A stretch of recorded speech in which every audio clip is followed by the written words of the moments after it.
Hey, so good afternoon, everyone. I know it's March Madness, so thank you so much for taking out the time and joining in. And I'm pretty sure it's going to be a very valuable experience today. Welcome to Atma webinars. I'm Vaishali and a senior consultant at Atma. Atma, as you know, is an accelerator that supports NGOs to become bigger, better, stronger by capacity building and creating systems and processes to solve what we call OD areas, organizational development issues. We started our journey in 2007 and since have supported many organizations in this journey of excellence. And Atma webinars was started in 2017, where speakers share their practical experiences and knowledge that could benefit other NGOs. Our aim with the webinars is to have an open space to take up issues that concern our sector and can help improve our work. Right. And we have a wide range of topics, right from HR to finance, fundraising, communications. And as you can see today, we're covering scale. All our previous webinars you can find on our YouTube channel, and they're also sorted by playlists. So I will encourage you to go there and check it out. Also, if you do have speaker suggestions or topic suggestions, we're more than happy to hear from you. Or if you'd like to conduct a webinar also, we've had NGOs in the past conduct as well. We would really like that. One small thing I would like to share that we've shared before as well, that as Atma, we're always striving to bring forth like free, practical, and curated resources to everyone. So in collaboration with the Pay What It Takes initiative, we've created a searchable, verified database of intermediaries and services for varied needs that your organization might have. So I'm sharing the link here and I'm going to share it later in the email as well. So do open it, view it, and share it widely. And without much, further delay, I just want to start us off with our topic today. And yes, of course, scale has become like such a buzzword, and all of us want to do it because it essentially means that we'll be able to reach more people and have more impact. But is that what it means? Like, and how do we do it? Where do we start with all this? And with Thankfully, we have Aparna with us today, who has researched and reflected deeply on this and is here to share insights with us today. A little bit about Aparna before starting our webinar. In 2015, Aparna founded ABC, a consulting firm that provides strategic guidance to social purpose organizations and related ecosystem with the end goal of amplifying their impact. Her practice uses an evidence-based approach, which stems from her experience in both research and direct practice. She recently completed an executive master's in consulting and coaching for change, where her research focused on systems level scaling of social innovation. And that's what she's here to share about today. She's also a certified resilience facilitator offering one-to-one and team coaching. So thank you so much, Aparna, for joining us today. And one request to everyone in the audience, please share your questions in the chat box as and when you have them. We will have spaces during the webinar as well as at the end of it. So आप लोग please आपके questions Hindi या English में share कर सकते हैं. Webinar mostly English में रहेगा क्योंकि हमारे काफी सारे साथी सभी जगह से जुड़ रहे हैं. बट आत्मा की तरफ से हम हिंदी बोलते हैं और हम चैट बॉक्स में भी अगर आपको कोई भी क्लैरिफिकेशन चाहिए हिंदी में या कुछ रेपिटेशन चाहिए तो हम पूरी कोशिश करेंगे कि वो हम चैट बॉक्स में करते रहेंगे. बट वेबिनार मोस्टली इंग्लिश में रहेगा. बट आप सवाल please feel free to ask, कोई भी लैंग्वेज में आप पूछ सकते हैं. ठीक है, ग्रेट. तो शुरू करते हैं. तो Aparna, over to you. Great. Hi, everyone. Good afternoon. Thank you for joining us today. I'm much more used to a workshop style sort of interactive webinar. So please feel free to, write in the chat. I'll stop for questions along the way. Also, there'll be some sort of polls for you to answer and kind of try to keep it as interactive as possible. I'm just going to share my screen here.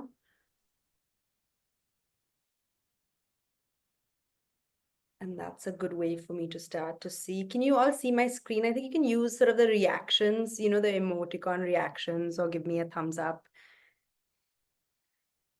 Yeah, okay. All right. So just wanted to start with sort of the idea of where did this research emerge from? And I was doing an executive master's and really interested in, what can I explore in depth in the nonprofit sector?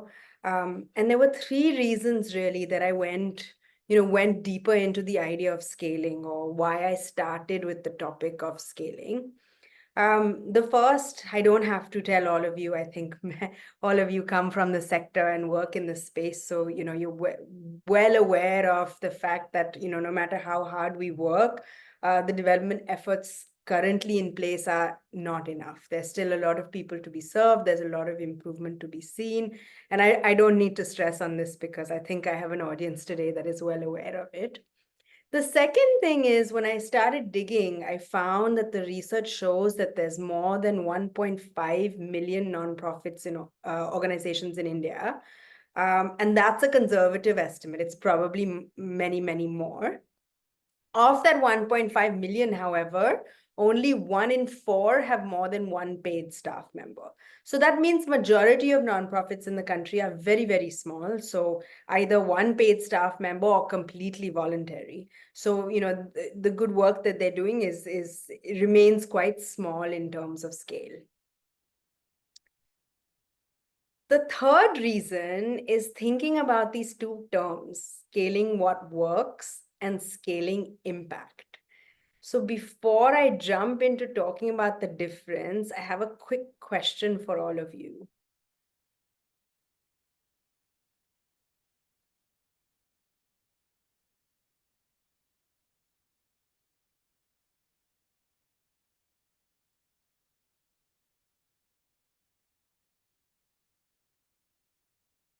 I'll give you 5 more seconds. All right. So it's a bit of a mix. Majority of the answers said scaling impact. A few said scaling what works, and a very few numbers said that they are the same.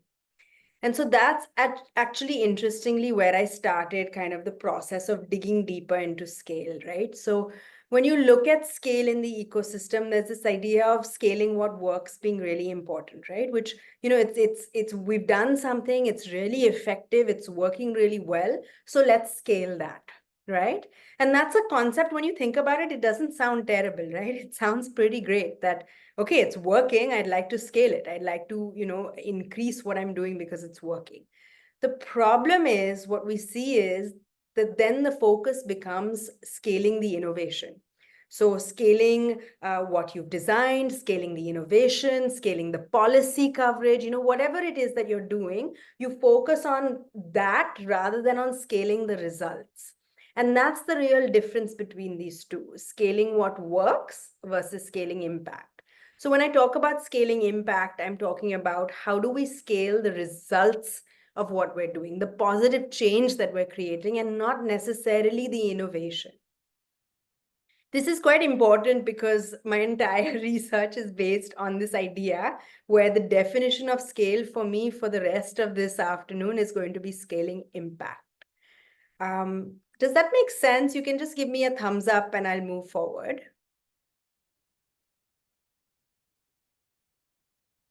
Yes, no, any questions on it? No, good to go. Okay. And so then I started digging even deeper and thought about, if we're scaling impact, there must be multiple different ways to think about it, right? Of course, the big example that we have for us is the idea of scale that we find in the corporate sector, right? Which is this idea of replicating what we're doing. And that's the core idea that comes to mind when we think of scale.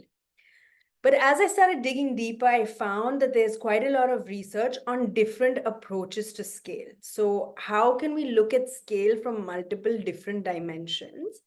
And this model actually originally comes from a technology adoption research background, but has been embedded into the social impact space. And what the research says is there actually can be three different dimensions of thinking about scale. And I tried to provide a visual representation for you to make it a little bit easier. But the first is scaling out.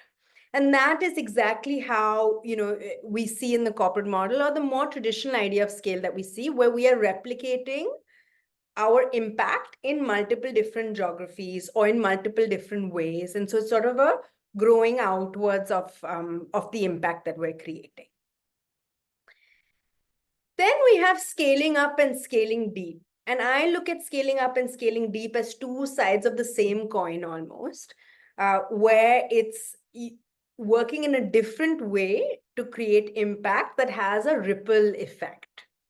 So if we start with scaling up really looks at it from a more top-down approach, where how do we change the rules, the policies, the laws in order to make a ripple impact? So how can we scale up the impact that we're creating? How can we change something at an institutional level that then ripples down? And scaling deep is sort of the opposite, where we say, how do we embed ourselves into, into the mindset of community? So how do we think about shifting culture, shifting mindset, and creating a ripple impact through that?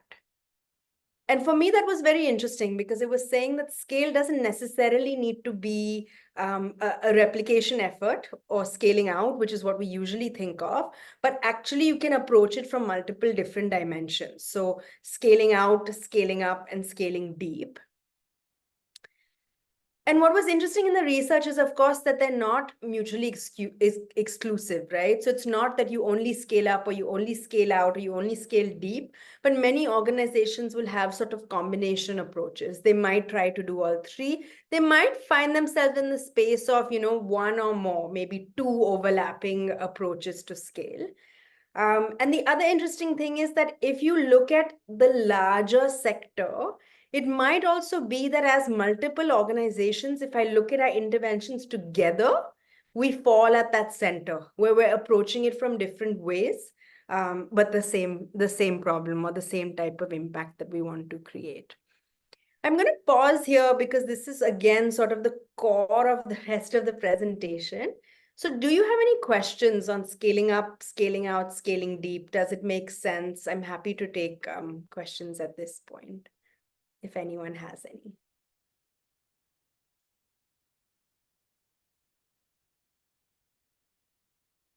Derek, Am I audible? Yes, Yes. I'm you can hear you. Yeah. Could you again elaborate upon scaling up and scaling deep, and what are the particular differences? Absolutely. So, just kind of reiterating what I meant, what I was trying to say. So scaling up is where you kind of impact or change the rules or the policies or the way things work. So it might be that I shift a policy. It might be that I make a change at, a UN definition. It's something that's kind of at the top level that shifts down. So has like ripple effects everywhere.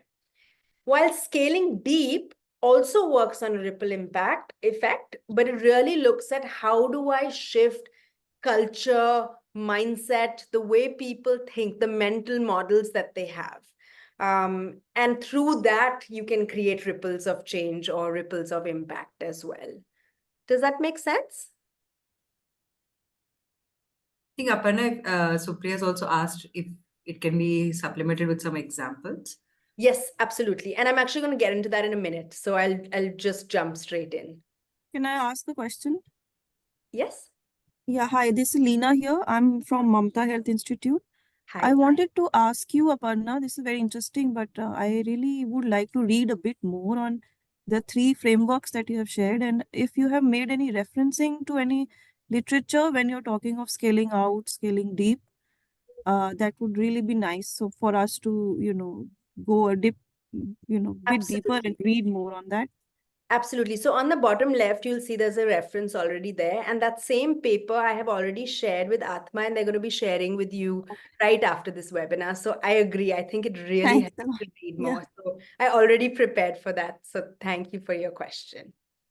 Okay, I'm going to jump ahead then, and we can come back to questions again. Aparna, Yes. Sojan here from Kolkata. So Hi. I have also a little bit of confusing regarding the scaling up and scaling deep. Yeah, I I- think it I is a think- little bit confusing. And, I'm going to jump to the next slide where I have some examples in terms of the research that I did that might make it clearer. So I'll stop again at that point for questions. Okay. Yeah. And yes, I was just looking at some of the questions in the chat, and that's absolutely right. So what this model is saying is that you can, in fact, scale your impact without increasing the number of beneficiaries. Because when you talk about increasing beneficiaries, that's really focused on scaling out. Whereas there are other ways to scale which may not be directly impacting the number of beneficiaries, but it's really focused on how can I grow my impact. And I'm going to jump into the next slide. It might make more sense. So what I did in terms of my research is I did 5 case studies. And my goal was to do case studies on organizations that are really different to each other. So my goal was to identify organizations that function differently, work in different geographies, work in different themes, have different team sizes, have different budget sizes, with the goal of being able to really fill in the gaps of, learning that I had. And before I step into kind of explaining each of the organizations and how they worked and how they approach scale, I just wanted to get a quick sense, and I've launched a poll in terms of familiarity with the organizations.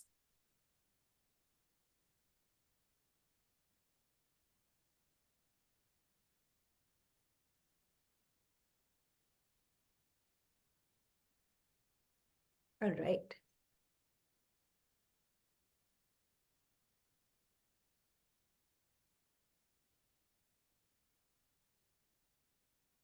Any last answers? I'll give you a couple of minutes and then I'll stop it, or a couple of seconds rather.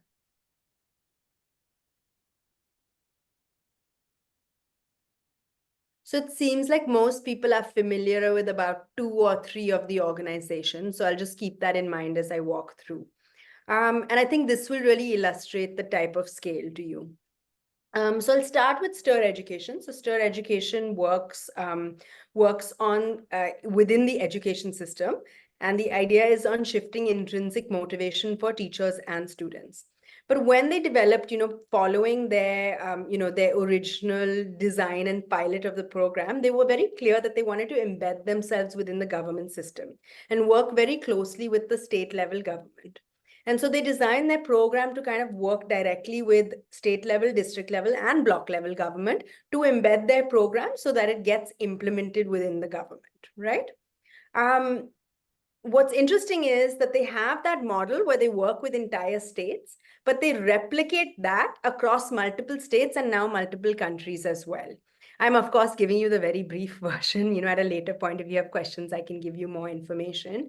But if you look at the color coding that I've given you, STIR Education really falls in that, that purple area between scaling out and scaling up.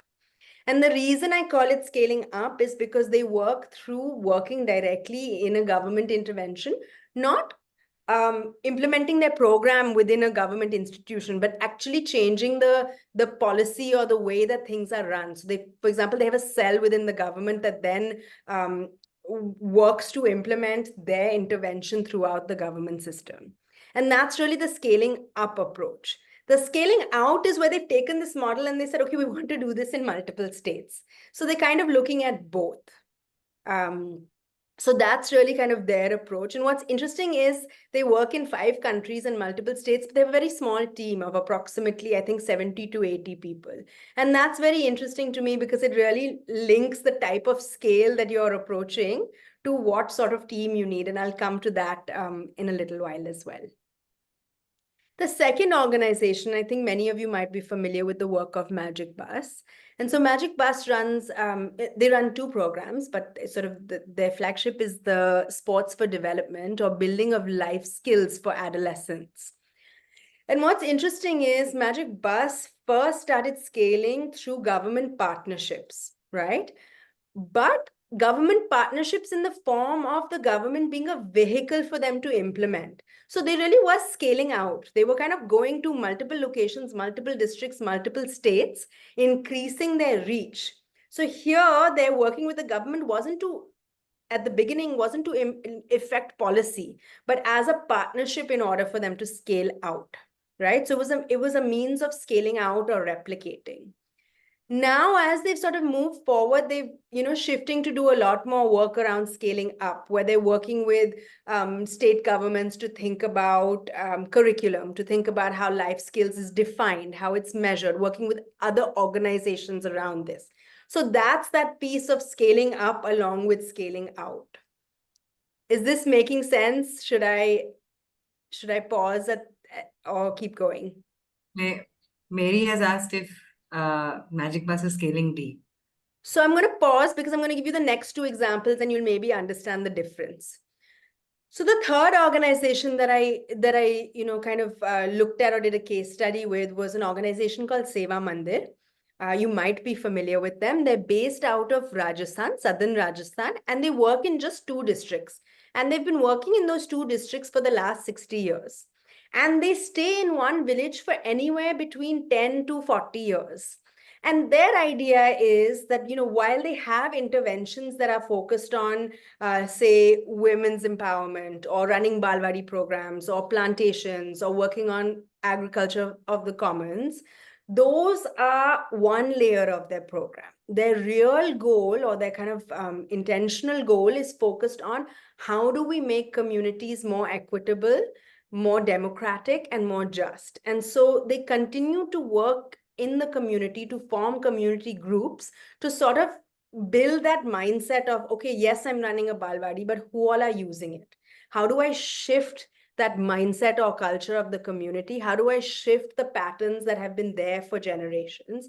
And that really is the approach to scaling deep, where if I'm able to embed and shift that sort of mental model that I have had for generations, I'm able to make much bigger changes in many other areas. And that's the concept of scaling deep that I'm really thinking about. Does that sort of answer your question, the previous question as well? I'm going to keep going then. All right, so the fourth organization that I studied through case study is Apnale, who are based in Mumbai. And it's what's interesting is Apnale and Seva Mandir are sort of quite similar, but one's very rural and one's very urban. Sorry, I'm just going to go back to Seva Mandir for a second. What I didn't mention is, in addition to scaling deep, over time, the organization expanded their reach from, I think, 10 villages where they started to 1,500 villages.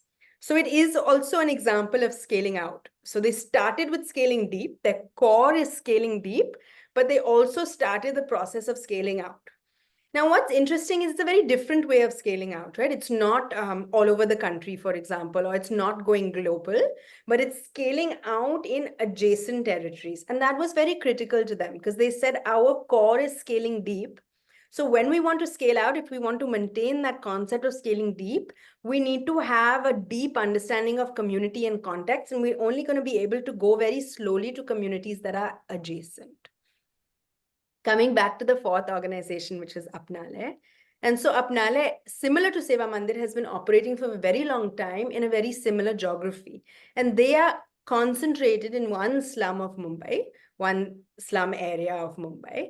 And here again, when I interviewed, one of the big pieces that was shared with me was, if you really want to make intergenerational changes, change the way that people are thinking or change the way how deeply embedded poverty is, we need to work with the community over time.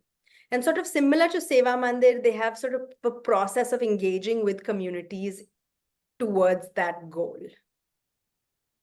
The last organization is an organization called Dharohar, which is also based in Rajasthan, in Udaipur city. And here you'll see it's the only organization that's got a single color. So it's only yellow. They're quite young as an organization, but very clear in terms of their focus is scaling deep. So they're not looking at how do we scale out or scale up at the moment, but really saying how do we scale deep? And their approach to scaling deep is how do we become a center of excellence in what we do? So how do we set an example? How do we push the boundary on what is possible to go deeper and deeper and almost like set an example of what can be done? And I think that's another interesting approach to scaling deep. I'll pause here again for any other questions. I have a quick question to ask. Of course. Yeah, my name is Santosh, and let me just clarify, I'm a novice and an entrant here, though I look very senior. But I thought it's good to learn from the youngsters with all my background experience. And a question I have seen in my international consulting practice is that irrespective of sector, organizational scaling has larger weightage than scaling externally.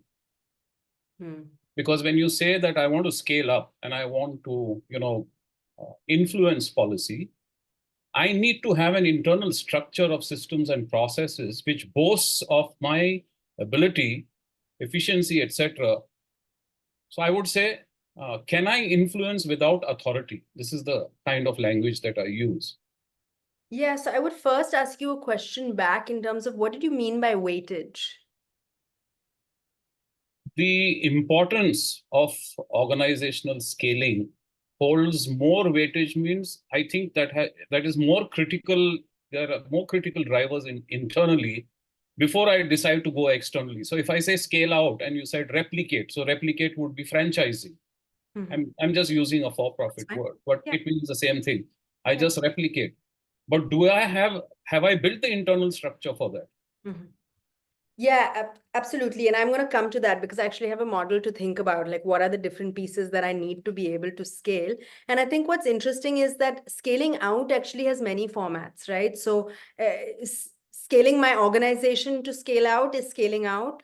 Collaborating with other organizations is scaling out. Open sourcing my model and leaving it to anyone to implement. These are all examples of scaling out. Okay, fine. Does that make sense? So they all fit under the idea of scaling out, but it's different approaches to scaling out. Whereas scaling up and scaling deep is saying that I'm approaching the concept of scale differently. I'm not replicating the same sort of impact that I'm creating now, but I'm shifting how I approach it. Does that make sense?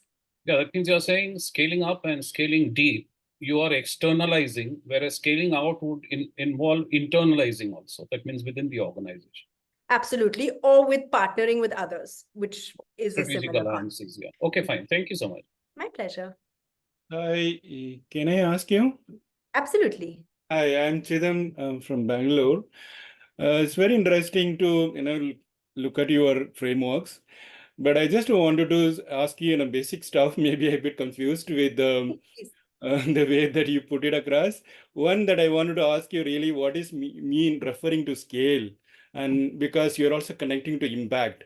So you're talking about scale in terms of the process of the work which the organization is doing, or the result that you're talking about. So I'm because talking about the result. you're saying about Seva Mandir or even Apnalaya, the Seva Mandir, it is working on women's empowerment. Whether then once they were replicating to neighbor villages, they're taking the results which they achieved as a demonstration, as shown as an example how it worked, and then that is what they're going and replicating in other place on the result, or even before even seeing the result, they were start replicating in other place. Because more often what I've been noticing it, particularly in the education sector, so they just start the program and model, they show innovations as an approach, but then even before even completing the innovations, so they start replicating in different states and different districts. But I'm a bit confused here on what you're referring about scale, and whether then it has any connections with the impact or the result that you're talking about. So I think you're asking two questions, actually, if I'm not mistaken. So I'm going to break it up. The first question is, what do I mean by scale? And for me, I'm very clear in this research and what I'm presenting. I'm not talking about programmatic or organization scale. I'm talking about scaling the results or scaling the impact that you're creating. And what I'm saying is that once you've thought about, okay, this is the impact that I'm creating, and you've proven it, or proven is a very strong word. You've demonstrated or you've seen that I'm creating those sort of results or that sort of impact, then it's not just about replicating it. It's about thinking about, are there different ways that I can grow this impact? And one way might be by replicating the impact. One way might be saying, okay, can I embed or change the policy or the rules or the laws? And when I say policy, it's not just government. It could be that I change the policies of a large corporate, right? That's another way of scaling up. And or the third way where I'm saying I want to embed myself, I've seen that this, shift in mindset has a very big impact. How much deeper can I go? Right? So how much more shift to that model of thinking can I make within a community? So to answer your question, it's both. It's, of course, you need to see that you have results and then decide what type of scale you want to have, with replication being just one approach. Does that make sense? Yeah. Okay. So what I'm going to do now, and this might help as well, is I'm going to share actually my research with you. So what I found in terms of strategies. So when you are approaching scale, what strategies have been effective for the organizations that I researched?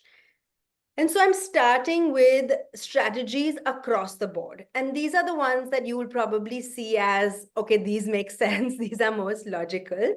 But this is, no matter how you want to scale, these are 4 strategies that emerged. The first was to make scale intentional. So what I found was that a lot of organizations are pushed into scaling. So it's, either it's an internal push of saying, okay, we got to do something more, what's happening, we need to go somewhere. Or it's an external push. It could be funders coming to you and saying, we'd like to go to all these districts, or we want to do it like this.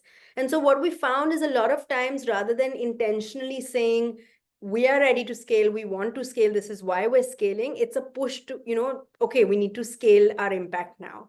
And so I think that's the first strategy that I learned from the research, both from areas where organizations fail as well as where they were successful, that making the process of scaling intentional is really important. The second, and I think, again, many of you will know this, but no matter how you want to scale, it doesn't matter if you need to scale out, scale up, or scale deep, but you really need the resources for it. And so you need to build and fuel that engine to help you scale. And what's important, and I'll be talking about this again later, is that needs to really match. So you need to think about both the human resources and the financial resources that match the type of scale you want to. So for example, you have a lot of organizations that suddenly shift from scaling out to scaling up, right? But do they have the right people who are able to make that shift? Do they have the funders who are able to support that shift, or will they pull out? So I think it's a lot of thinking around it, and only if you're intentional will you be able to think about it. It's kind of a situation that goes back and forth. And then the third one, which again, I think in the sector in general, we see a lot of, and the importance of gets talked about, but is this idea of documenting and publishing evidence. And I mentioned publishing specifically because I think more and more you're seeing people document the evidence. But are you publishing it? Are you sharing it? Are you talking about it? And again, does it match the type of scale that you want? So for example, if you're scaling out, you might be looking at evidence differently to if you're scaling up and scaling deep. And so again, that becomes important. The last strategy that was across the board for all types of scale, and this one was really interesting for me, because what I've seen a lot is when organizations start to scale, they start to become a little bit more rigid, right? Because you think, okay, I need to have my SOPs in place, I need to structure because I'm, going in this direction.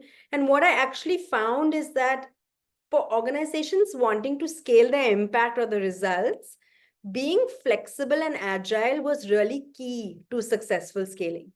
Because if you're not able to, swiftly make changes or adapt, or, what happens is you get stuck in the innovation and not the impact.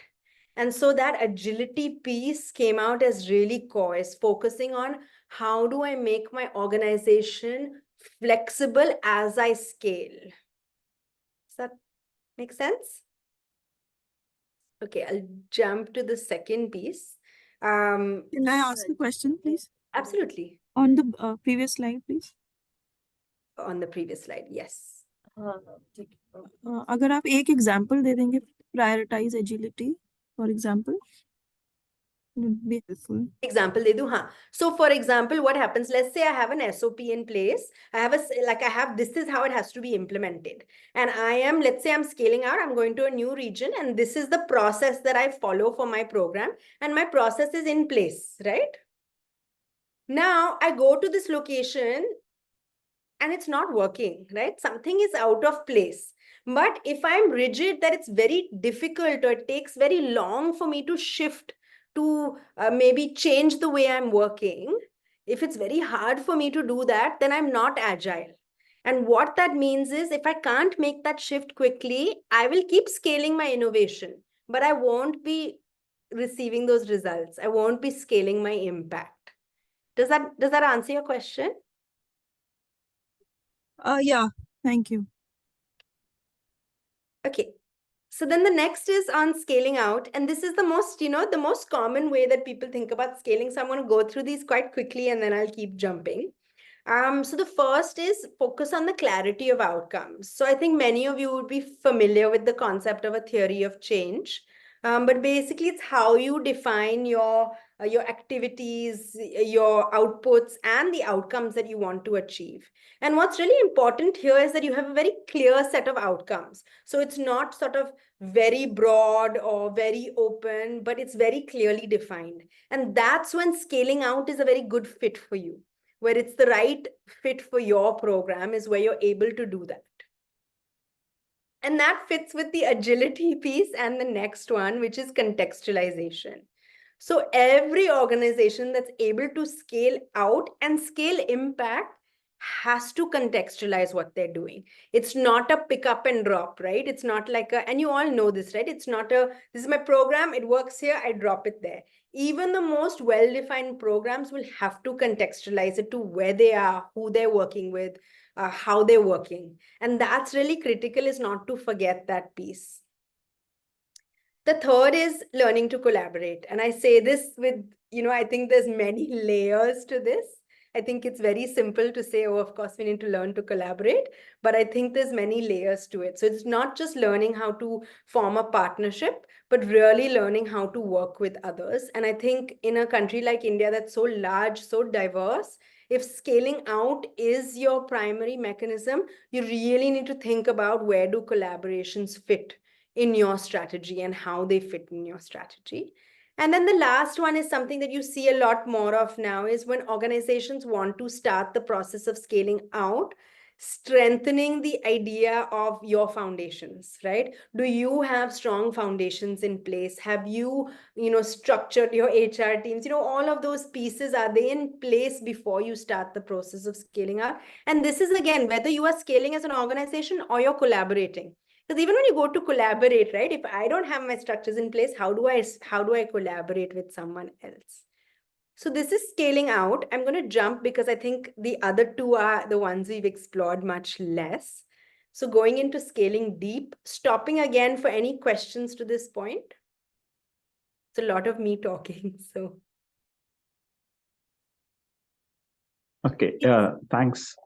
In regard to learn to collaborate, for example, we are collaborating with a bigger organization, let's say, and is it like a big fish eating the small fish? Bigger organization will take up the beneficiaries of the smaller NGOs and show it to their donors as if it is their impact and their beneficiaries.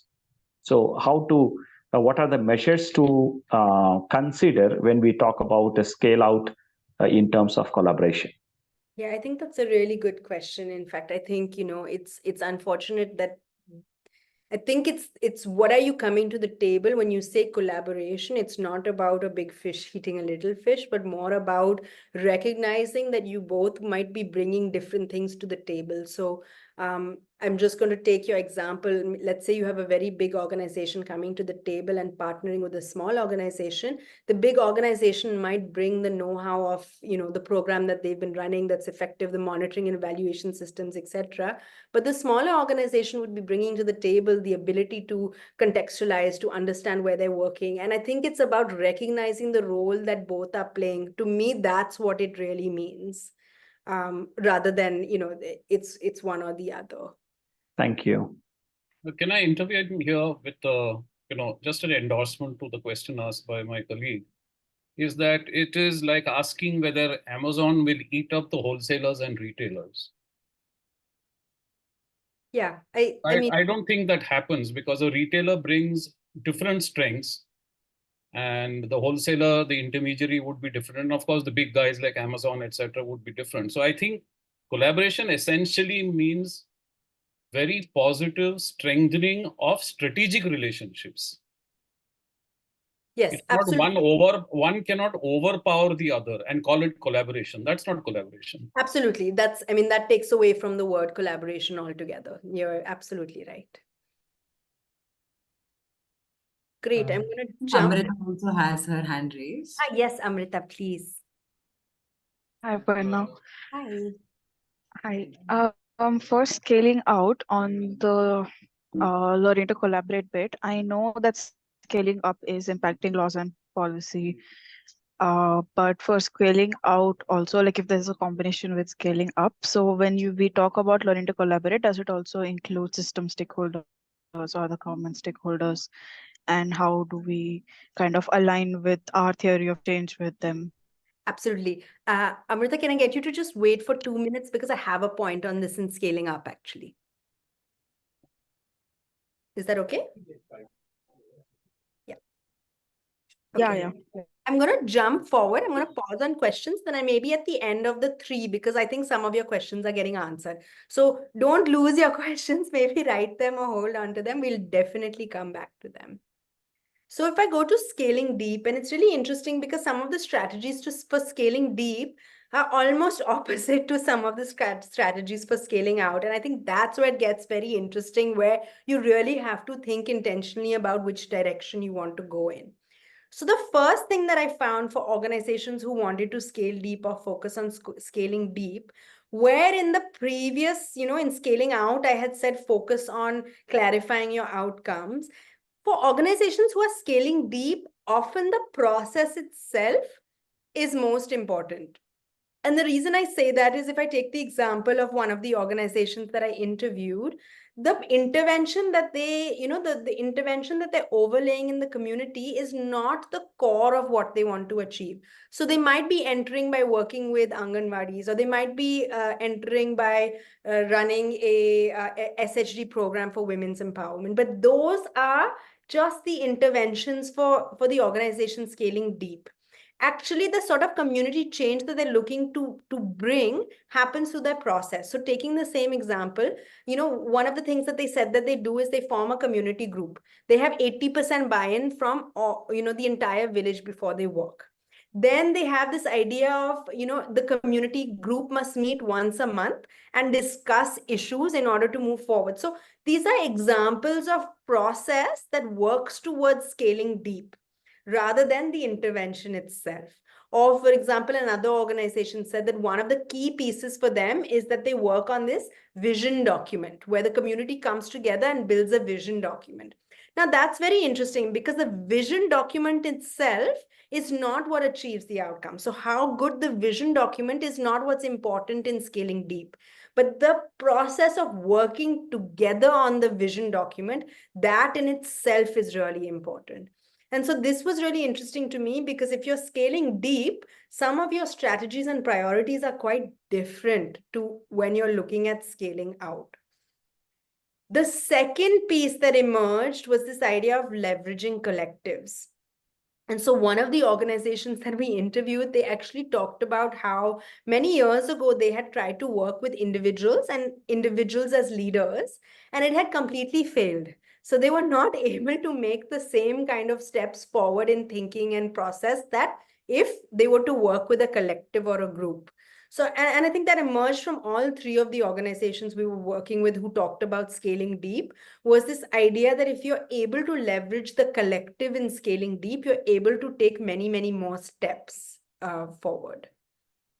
The third strategy was this idea of centers of excellence. And I talked about this a little bit before, but again, it emerged from all of the people scaling deep, whereas it's this idea of, it's not about, okay, this is what we have to achieve, we've achieved it, but it's about pushing the boundary of how well we can do things. So for example, if you take an organization working with persons with disabilities, today inclusion might look like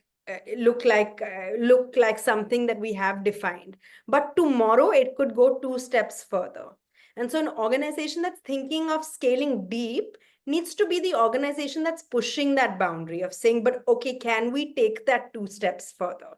And that's really the idea of scaling deep and building those centers of excellence. So whether that means doing the research, whether that means, pushing the boundaries of what's possible or how we're thinking.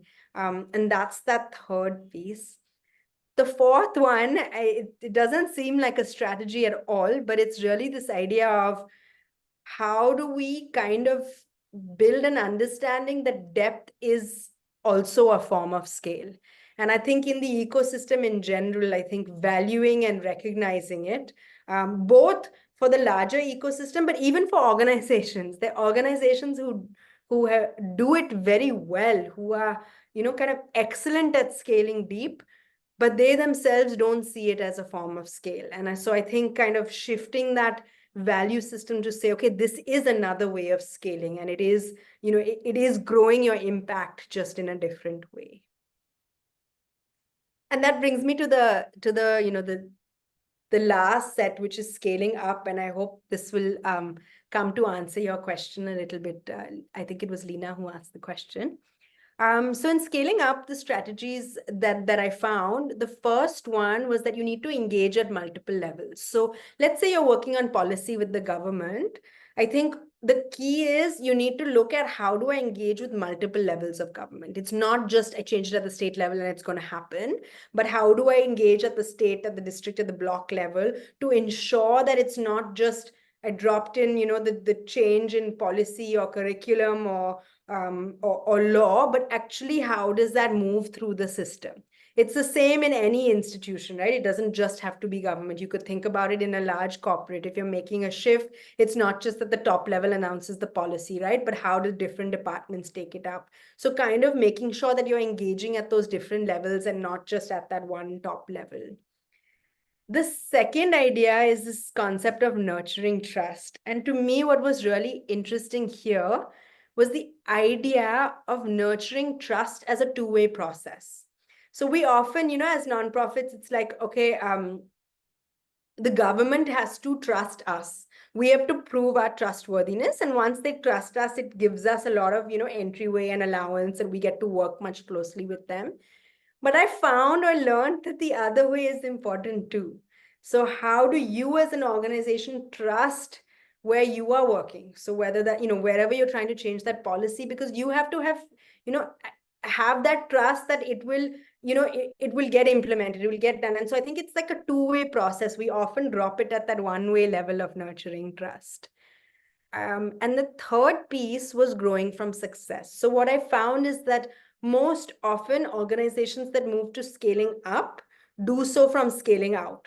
So they attempt to scale out, they see success, and then they scale up. But I think there's another learning where organizations who scale deep, who really have this sort of learning and deep understanding and research, should also be approaching scaling up. And often what happens is because their geographies are quite small, they find it quite difficult. So here, lots of routes of either really deep publishing of documentation and publishing of evidence, or partnering with others in the same space, finding other avenues to move from scaling deep to scaling up. And then the last strategy in this area was developing the ecosystem. And I think this maybe comes to that question that was asked. So traditionally, scaling up was really looking at policy or laws. But from the research, what I learned is that by developing the ecosystem, you're able to scale up because you're shifting the way people work. So one example was, there's an organization that's been really effective at understanding what community facilitators could work like, or how they work. And so they've kind of embedded that program into social work schools, right? So now when people are getting trained, they automatically have that knowledge or know-how. And that's a way of scaling up without necessarily changing a law, but changing the way people learn. Or it could mean collaborating with a lot of system stakeholders to make a holistic shift in the system. I'm going to pause here again. It was a lot of me talking. I have another piece to present, but first I'll stop for any questions at this stage. I want to ask another question, please. Yes. So as you said right in the beginning that, a lot of the institutions are small organizations and, not probably at a very operating and on a very big scale in terms of their funds and in terms of their human resource. And you also said that most of them have one person who's a paid staff and the others are volunteers. So, in that scenario, I agree with the fact that you also mentioned about publication and documenting your work, and the kind of in-depth work that happens. And when we are listening to your presentation, it sounds like uh, it's difficult to implement and then document and publish. Of course, yeah. And what publication, in the sense media publication, or are you saying scientific publication, what will help in terms of scale when we are talking of NGO or development sector work? And then who will do it for these organizations? Absolutely. I think that's a really good question. And I think it is a really big challenge to even know how to start, how to approach it. And that's why I think often organizations get pushed into doing it, right? Because it's a whole web of, it's not just, I want to do this, right? There's so many, there's my funding, there's how do I find the resources for it? How do I get there? And I think in terms of what publication, the first question, I think it really depends on how you want to scale. So I think how you want to scale and what's the purpose of publishing or documenting. So for example, if I talk about scaling up, right? Who am I targeting? And what does that target audience want to see? Right? Am I targeting a segment of government where the case studies are most impactful? Am I targeting institutions where I need scientific research? So I think for me, what's important is being very clear on what your approach is and then determining these factors. And I think that's really my biggest learning from the research, is that intentionality allows you to do that. Otherwise we sort of get pushed into doing a little bit of everything, and then you end up doing nothing because you can't, right? It's impossible to do everything. So that is really my thought. And I actually have some questions for you in terms of thinking through scale, which is the next part of the presentation. So hopefully that will help as well. Just before we go there, I think Amrita had her hand raised, and then there are some questions which came right in the beginning that I would like to take, and I will request everyone to share their questions on chat if possible. Absolutely. Because we do have one chunk of the presentation still left. So Amrita, if you want to quickly ask your question. Yeah, thank you. I understand that the strategies that you mentioned for all these three types of scalings are probably more towards which of these strategies are more of a priority to each of the scaling, but they might be interchangeable based on the context. Like, for example, for scaling up, it might be important for us to contextualize, because if we are scaling up at different areas, then it's not like one thing that we've learned, we can apply it on the place.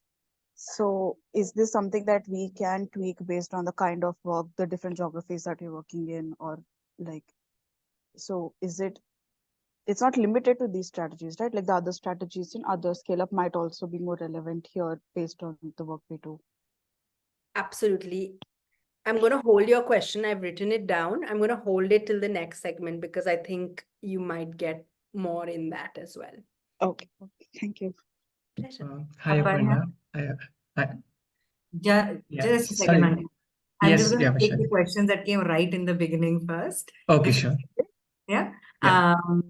So Radhika had asked if you have found any key differences in the efficacy of the programs or the interventions versus their primary model of scale. Yeah, so I would say I think they are so different that I think talking about efficacy is challenging. I think it's really about what's the right fit for your intervention. And in the next part, I'm going to get into that. I also think there's some value to thinking about how these fit together. So different organizations need to be approaching things differently, right? And that's how we really get to the problem that we want to solve. And I think someone had talked about that systems collaboration.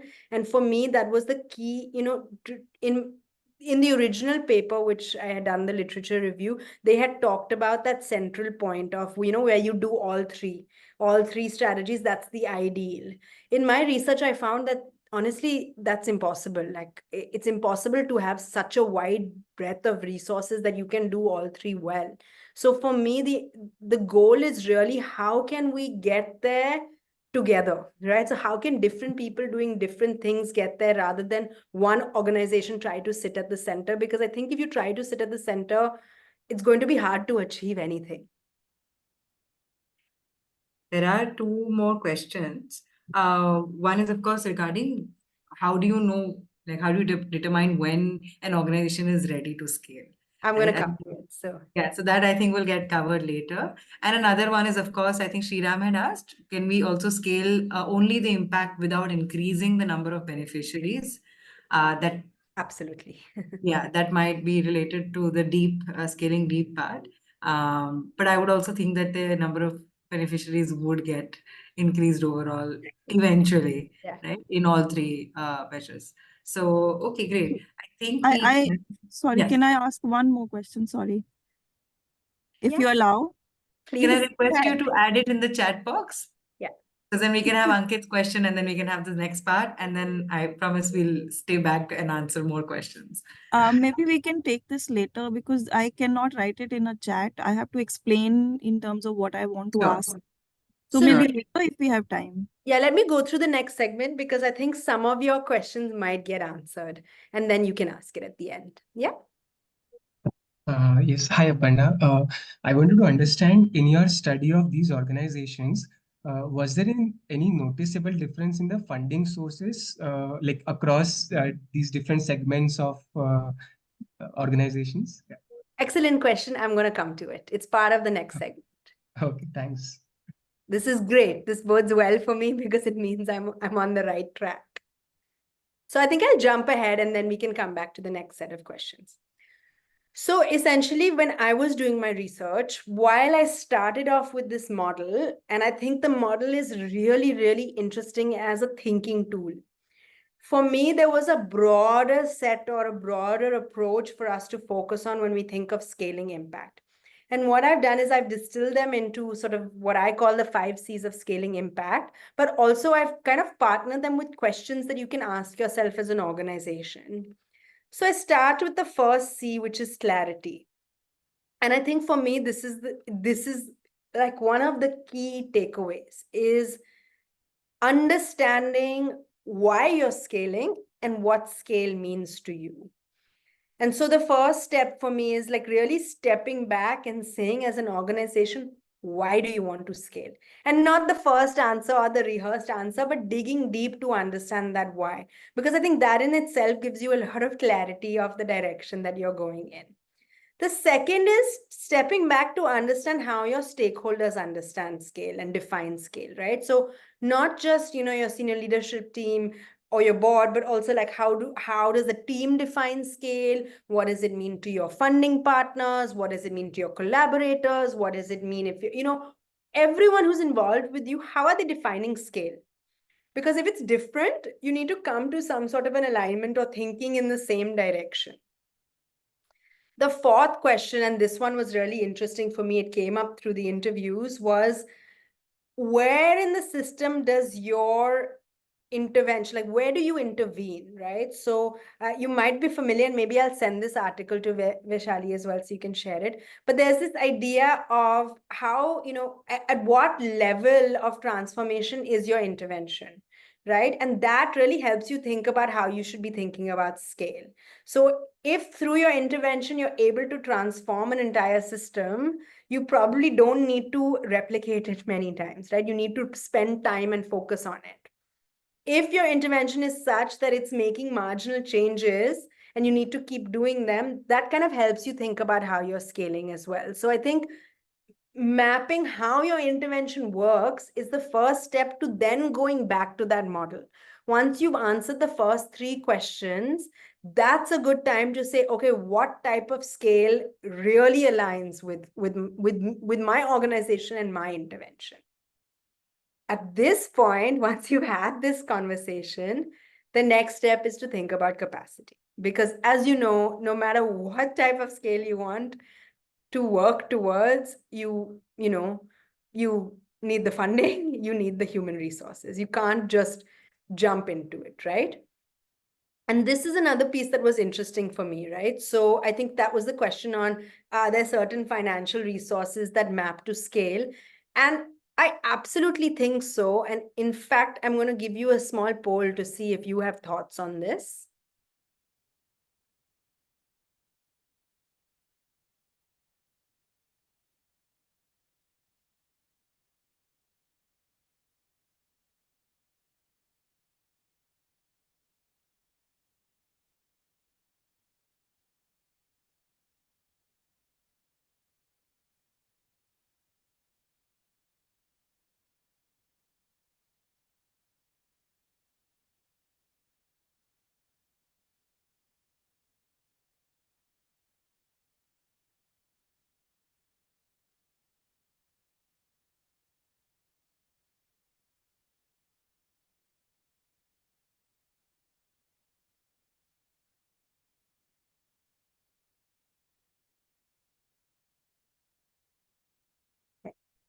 I'm going to stop here and share it with you. So it seems like from the audience that it's, more or less split, but leaning towards sort of institutional donors and impact investors. And I think that's right? So I think the idea is that if you really want to scale deep, one of the key things is that it takes time, right? You can't change mindset or culture in a short period of time. And so what I found is that organizations who want to scale deep, because the CSR cycle is short, they have a very big challenge with that, right? In the needing to prove year on year. And so, in that endeavor to scale deep, the corporate social responsibility cycle didn't match up very well. So what organizations who are scaling deep might do is match different types of funds to different parts of their process. And I think that's another thing. It's not saying that one type of fund will work for you based on your type of scale. It's about where will it fit and where will it work. And so I think the second question becomes really important. Once you have clarity on what scale means and how you're working towards it, then it's worth thinking about, okay, now, if this is what I'm looking at, where can I map the different funding options that I have, right? Not to say, oh, this is not an option for me, but that might fit best with this element of what I'm doing, rather than saying, no, I can't use that type of funding. So I definitely saw big differences, right? So a greater proportion of institutional individual donors in the scaling deep, scaling out, being able to capture the CSR market really well. So kind of a lot of shifts there. Also the allowance to fail, right? So I think where do you have donors where you can really fail, right? Where it's okay if you're not going to achieve, where you can test, where you can experiment. So I think matching that becomes really important.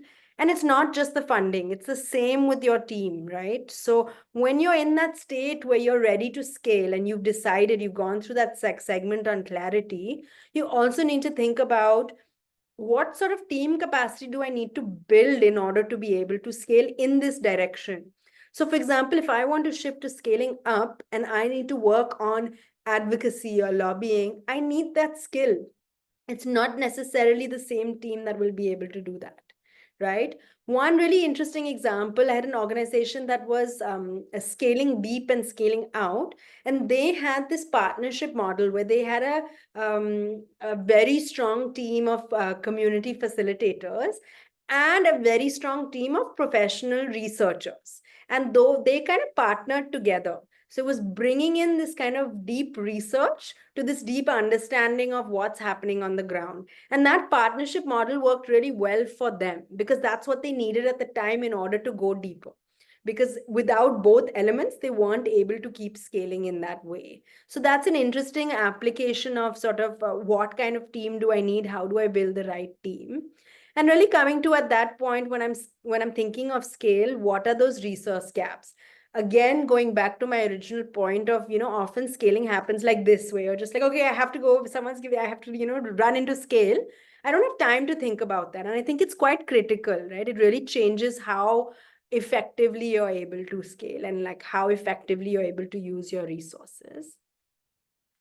Which brings me to the third C, which is around culture.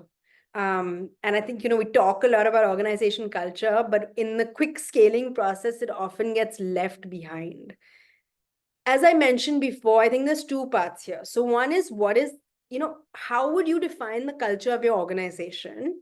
And does it align to your scale goals? Because if I am scaling in a certain way and my organization culture and my team functions in a different way, I'm going to hit clashes, right? I'm going to either have a lot of people leave or I'm going to be very ineffective. So again, thinking about that match. And then coming to that agility and flexibility piece, which I mentioned at the beginning. And I think it's very, very common as we start scaling impact to shift to more rigidity in our organization. So how do I step back and keep thinking about the flexibility? How do I build that in? What do I need to do for my team to have that? The fourth C is collaboration. And I think, you have the quote from the research, which is what I was saying earlier. And I think you're all sort of on board with this concept, which is the idea of needing to collaborate. Again, regardless of how you want to scale, there's going to be some collaborations. So I think there's again this process of starting with mapping your stakeholders and kind of being innovative in thinking of that map. So don't stop at the regular stakeholders that you usually think of, but maybe mapping beyond that to think about, okay, if I want to scale in this way, who might I be able to collaborate with? Who else can I collaborate with? That kind of an idea. That's one part, is mapping and figuring out. The second is, and I think this came up in a question, right?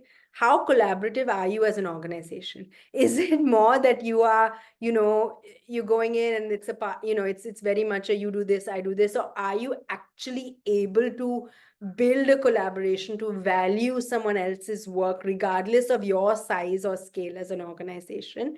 And how can you get there? And again, it's through the organization, so it relates back to culture as well. So I think it's kind of a linked theme.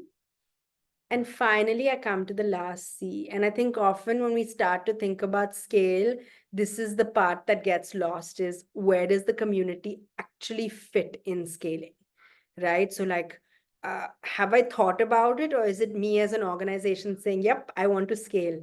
But in that process of scale, am I still thinking about where does the community fit, right? So how does the community feature in those scale goals and plans? How do you ensure that they continue to feature? How do you ensure you're scaling impact and not just scaling innovation? My first point in the start of the presentation.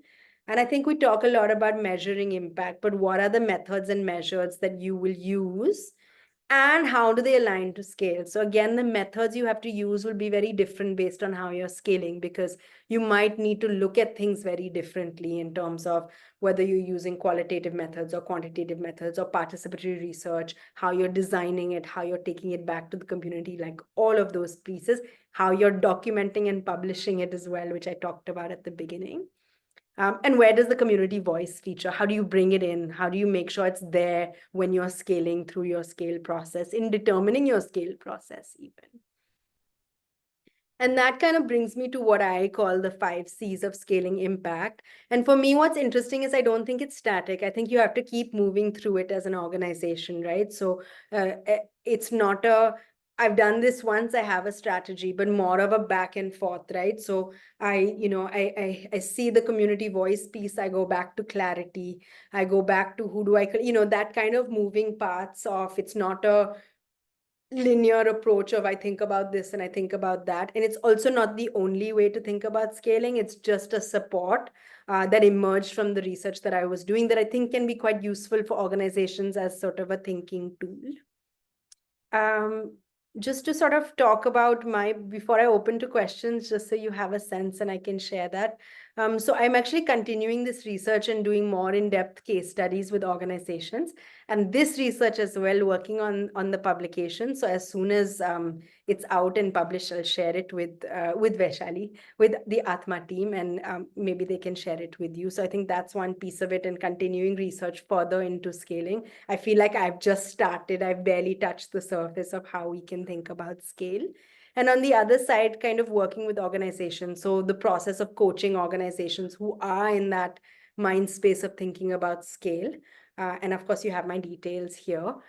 But I'll stop because that's a lot of me speaking, and maybe we can jump into questions if that's okay.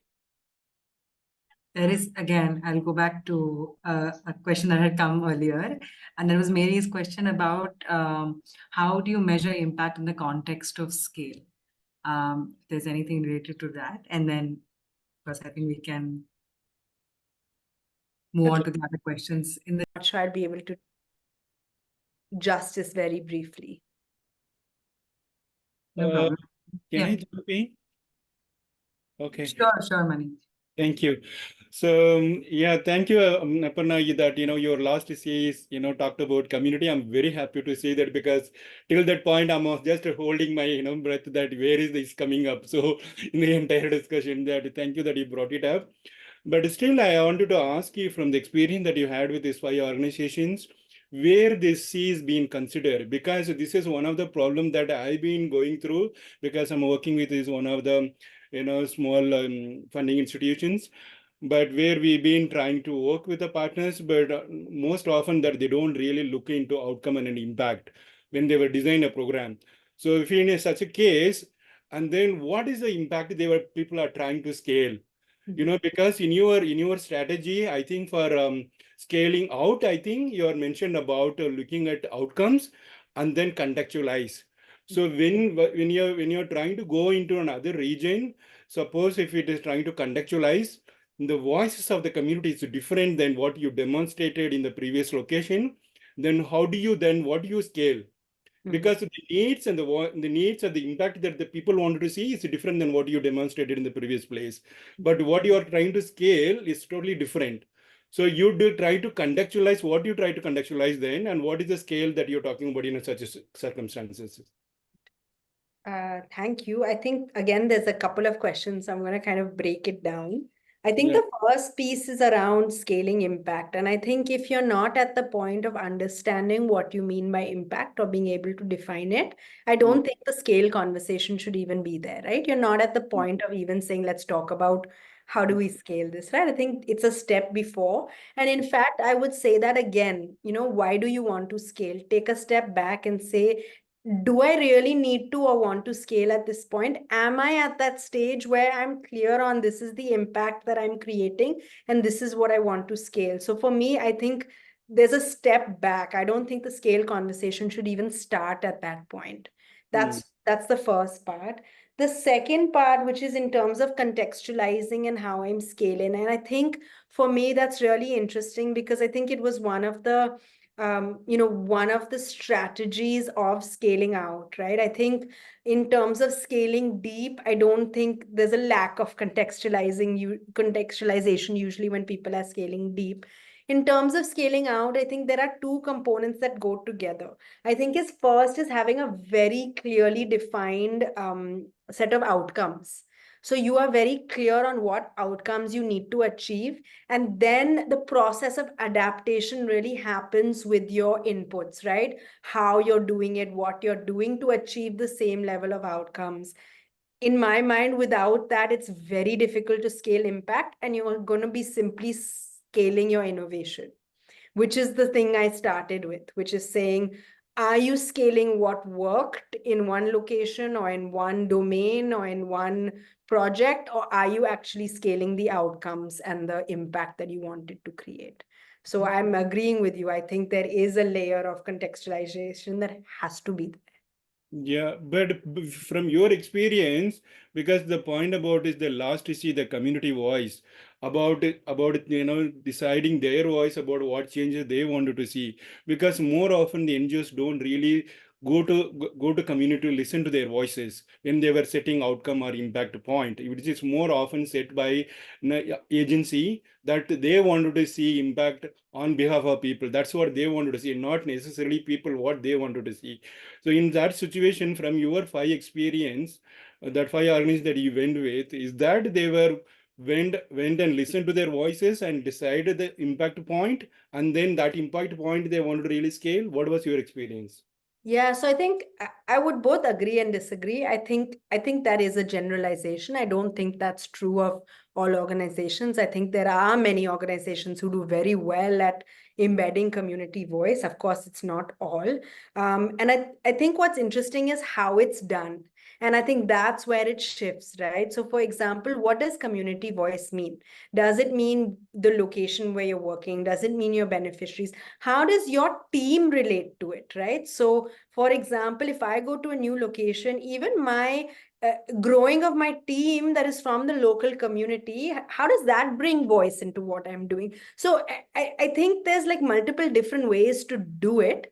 I think in the 5 organizations that I worked with, I think it was mixed based on the organization, their approach, the way that they work, but it was definitely many different layers, from completely centered around community voice to some places where community voice was missing.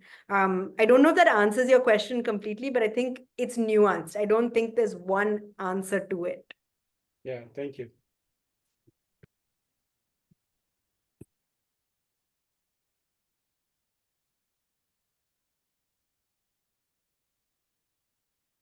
I think Yatin has added a question. I'm just going to read it out, Yatin, if that's okay. Sometimes standardized scaling might not work and some agility is necessary. That's what you had mentioned. For customized scaling, could you give an example, and would it need a very different kind of capacity building? And Yes. I think in the same vein, I'm just going to add another question that had come up. I think it was about also, when is an organization ready, and also, uh, will scaling up impact our relationships with existing stakeholders, partners, and beneficiaries? I'm clubbing 2-3 questions for you, right? Yeah. So I'm going to start with the first one. I'm actually going to go back to the research to start answering it. And one of the conversations, so I didn't mention this at the beginning, but in addition to doing the case studies, I also interviewed a lot of people from the ecosystem. So I interviewed funders, capacity builders of different, to give me different inputs and different perspectives. And one of the interviews that I did was with an outcomes funder. So somebody who works on, I guess you're familiar with the idea of outcomes funding. And what their biggest learning was that the key to an organization being able to deliver towards an outcomes bond or an outcomes funding is their ability to be agile or flexible. And that was kind of linked into the learning of everything else. I know this is not answering the question, but I'm getting to it. And so that was really interesting because I asked them, I asked him, okay, but what do you look for, right? Because it's so easy to say, okay, they're agile, but what do you actually look for? How do you achieve that? How does an organization feel? And I think the idea was not saying that standardization doesn't work at all, but I think it's standardization that has flexibility, because there is some level of standardization that is necessary. So, I mean, one of the best examples of scaling out that I think of is Akshay Patra, which is, this so large across the organization, delivering, really, really scaled out in India. But it's not that they aren't contextualized, right? So if you think about different ways in which they work, and this is not a commentary on the organization because I don't know them personally or haven't worked with them, it's just an example. But it's, for example, in different states or even within a state, what they're delivering is contextualized. It's researched. It's based on what's required or needed locally, but also based on what's available locally. And even the delivery mechanism changes. So are you delivering directly to the school? Are you delivering through, so there's kind of multiple different ways within it. And I think that's what I mean by it's not saying standardization doesn't work. We should totally move away from it. But how can we both have contextualization within that? And how can I be willing to change when it's not working? How can I look at what I'm doing and say, have that constant evaluation process through it? I completely agree that there's a whole different level of capacity development that's needed. And I think what happens is sometimes when organizations start the process of scaling out, the capacity building becomes very targeted, right? It becomes quite like specific on this is what needs to be done. And I think building that culture piece to it is really important. I think there are a lot of organizations that do it in India and do it well. And there were a lot of examples, even from the case studies, on how they are focusing on this. So how do you make sure that when you move to a new location, that culture spreads with it? How does it get embedded? How do you stay kind of connected and have that kind of allowance for things to emerge and change? I hope I answered the question. There was an I can also, sorry, if I can just add to this, because you mentioned outcomes fund, and it's true that we, as Atma also, we work with British Asian Trust to develop the capacities of 2 organizations. And I think for the question, if I can share, there is an organization called Soul's Arc that you might be aware of. So they started as a school in Bombay, so very focused, and for many years, I think I would be correct in saying that they were scaling deep. And then now they're in both the scaling up and out, So there are a lot of the things that you mentioned, right? I was resonating with it a lot because they are working on building their systems and processes in terms of culture more so, because that's where the issue they ran with. So I think it would be good if you look up this organization as well, because it really started as, one of those typical small organizations working very deep, and then now they're in like 5 states. So it would be a good example and case study to look at. And I will also share some outcomes-based resources along with the email afterwards. Sorry, Aparna, please continue. Okay. There was another question on how does that impact your relationship with current stakeholders? Was that one of the questions, I think? In the chat, yeah. And I think that's a really interesting one for me, because I think it's the idea of how do you bring people along in your scale journey. And if you remember in the first C in Clarity, I had mentioned this piece of like, how do you engage your stakeholders around the idea of scale to start with, right? So to me, it's not about shifting and like kind of moving your relationships, but how do you bring people along with you through your process of scale? And kind of onboard them into that conversation, and really conversation, because I do think it's a process. I don't think it's like, okay, this is it, this is my strategy, but I think that it's an ongoing process of thinking through it as well. Yeah.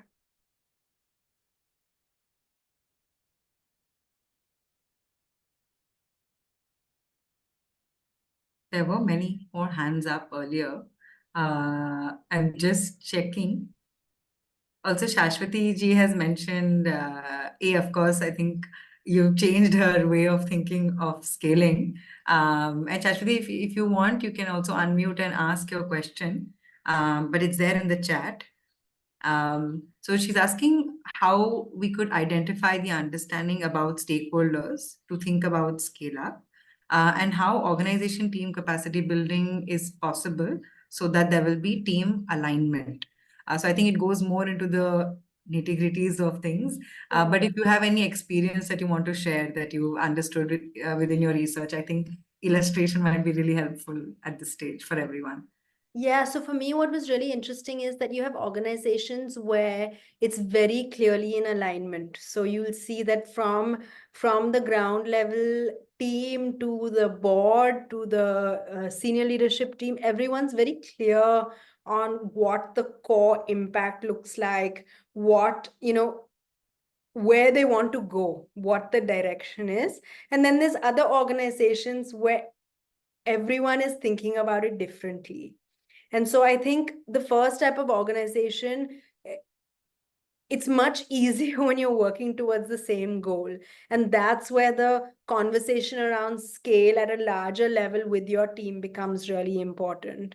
So I think more than just capacity building, I think it's about the continuous conversations. How do you bring people together and actually talk about it, what it means, how you see it, examples of it. And I think the learning from that can be really, really rich, actually. Yeah, thank you. There's also a very important point by Tasha in the chat that even though like everyone agrees with this, but there is the current funding trend does not seem to encourage collaborative partnership and fundraising, So funders seem to be interested only in direct intense implementation. I think that's more for CSRs as well. So how does one push for scale through collaborations? And I was just responding that it will take some things from the funder ecosystem as well. But Aparna, would love to hear your thoughts also on that. Yeah, I mean, I absolutely agree. And I think it's bringing everyone to the same page that's really critical. And that's part of the work that I would like to do in terms of publishing research and maybe, having that conversation more and more in terms of what is possible and what are options and what might be the most impactful in the long run. Yeah, I don't have more of an answer for you, unfortunately.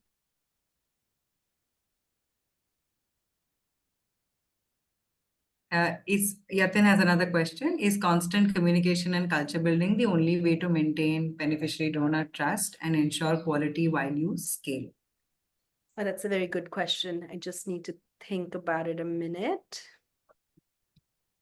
And others also, please feel free to unmute and ask as well. I mean, this is our open space now, so. Yeah. So I'm not sure if it's the only way. I think there's also a design element. I mean, of course, communication and culture building are critical, but it's also where are your beneficiaries and donors built into the process from the beginning, right? So I think it's about where do they come in.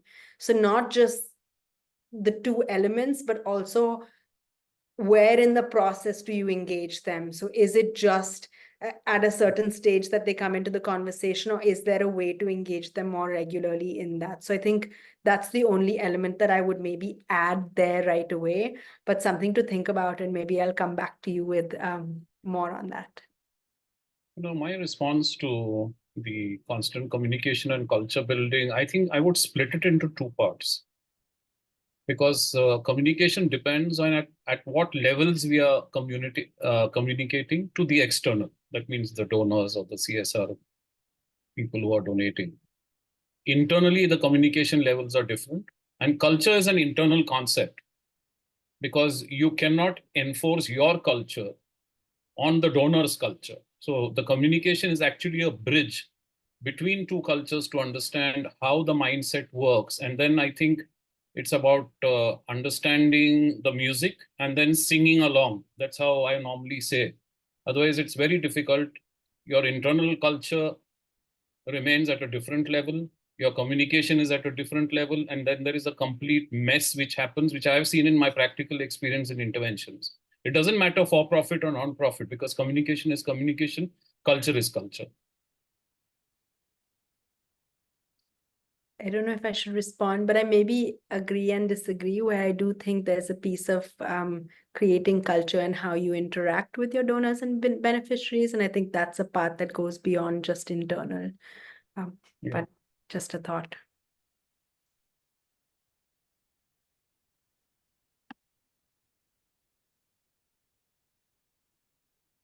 We'll just pause and check. I hope we were able to cover all the questions that came in the chat. And if there are any more questions, yes, Mani, please. Maybe I just respond to some of the discussion came upon on engaging and collaborating with the donors. Maybe I have just to give a little perspective from my side. I think more often that when particularly I come talking from a small donor group, particularly more often that when we get a proposal for scaling of certain programs, more often that is not really is a scaling of an impact, because that is why I'm really interested to listen to Aparna's discussion today. More often that we listen to scale, maybe the process or innovations, innovation which they were started doing and experimenting in one place. So which they wanted to really show up a number to a donor, they want really to jump into different locations to really to scale it out and not really even go into scale up or even scale deep. So in that situations, the donor often really get confused whether we are one interested to collaborate in such a scale, or engage in a process then to help them out to really see an impact, and then from there to help them out to the scale. So, certain institutional donors like us, we are interested in, but then more often like, CSR, if you want to scale, they want to look into scale out, not really scale deep. So in that process, they were being encouraged to go into such kind of scaling of innovations, scaling out and innovations. So that is where, the kind of the struggle happens between, scaling of what. Hmm. So that's where then the collaborations or the openness of donor comes into picture. Absolutely. Thank you, Mani, for sharing that. Also, there is one question by Hema that I had missed earlier. She has asked if there is a pathway that an organization has to take, maybe first scale deep and then go out and up, or is it in order to do things? Or is it that you can navigate through it all? Yeah, so I would say, in that first clarity piece where I was talking about where in the system you intervene, and I'll send you that article so you can send it out. But for me, that's a really important first step, is to really looking deeply at your intervention and what is it that you're trying to do, and how does it fit in the system, and therefore what would be the right match of scale. So for me, that is really an important starting point of thinking through it. Yeah. And I'll share that article so you can send it out as well. Definitely. I am sharing a short feedback form. We are at time, but we can wait another 5 minutes if that's okay, Aparna, with you for any final questions. But do fill out the feedback form if you are leaving. And all of the resources, including this recording, will be shared on your email. And I'll also be sharing the intermediary database. So you can find people like Aparna on it and many others who are there to help you and to strengthen your organizational capacity. So do check that out as well. Yes. Again, any final questions, any final thoughts? Could I ask one? This is Pasha. Yes, of course. Yeah. So when you're working on attitude and behavior change, and we know that that takes time. So while you're working scale deep and everything, it's difficult to measure and present impact. So any papers or any examples of, maybe organizations that have made some headway, because it's been quite difficult presenting the story to funders, because this requires long-term funding, like 7 to 10 years, and whether it's institutional or not, institutional funders actually have not really been quite positive on this, because they want to fund things which have already been funded, not something new. And they many a time dictate as well, like how the program should proceed, or the program design bit of it.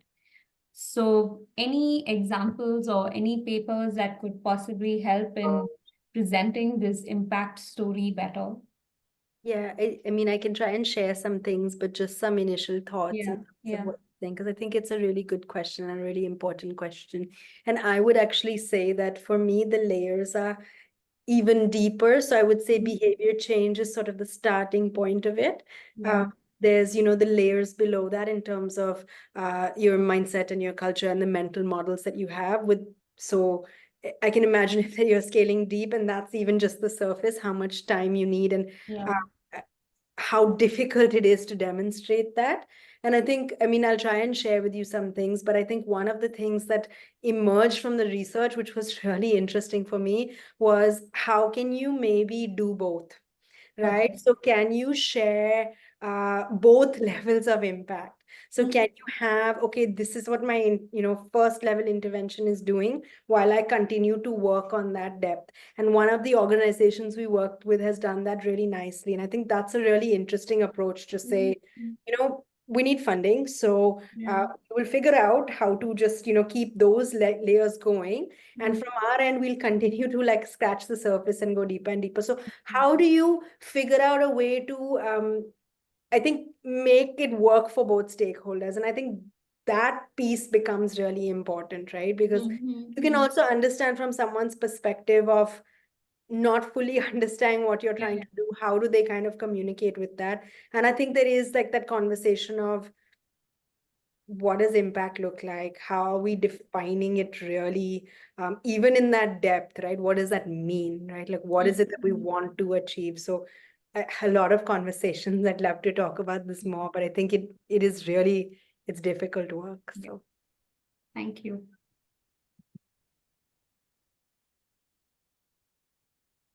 Okay, great. Any like final last question, and then we'll close. And thank you so much for staying back. Sorry for the middle part where we just got cut off. No But problem. yes, great. Anusha is saying thanks. I think Santoshi has also said thanks. And thank you to everyone actually, because it was really lovely, and it's amazing how active these spaces are always, and it's all thanks to you. We're obviously going to have one webinar every month. We also have workshops going on as Atma offerings. So do keep looking at our website, and also you'll probably be all added to our emailers. And yes, if we are done with all questions, then once again, thank you so much, Aparna, and all the best to everyone with the year end. And I hope we can all think about scale more deeply now. So thank you. Thank you. Thank you, everyone, for listening to me speak for so long. It's always a pleasure, Aparna.